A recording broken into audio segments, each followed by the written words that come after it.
My name is Sinclair Ferguson, and I teach systematic theology here. I've been Professor of Systematic Theology for a number of years. I teach the introductory course in Systematic Theology. Then I teach Doctrine of God, and I teach a variety of elective courses, usually in 16th and 17th century theology.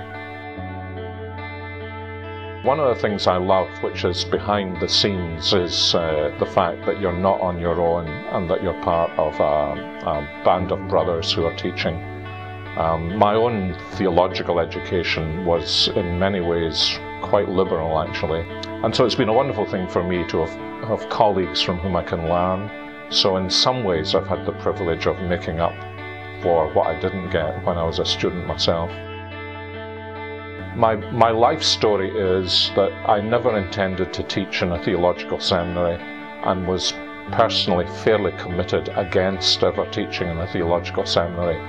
And in the early 1980s, God wore me down, really. When I did my doctoral studies, I did them simply because I thought, as somebody said about Calvin, the better theologian I was, the better pastor I would be.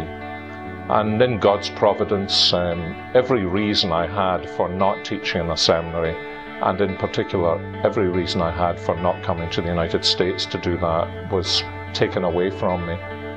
And I guess now, I've always had a concern about theological education, but now that I am, as one of my elders' wives reminds me, not staggering into middle years, as I like to say, but actually elderly, it's a wonderful privilege to be able to invest something into the ministry of the future.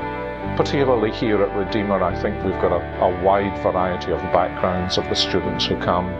So many of them ask non-traditional questions, really. And I think because so many of them are going into hands-on ministry, many of them want to know the answer to the how question as well as the why question.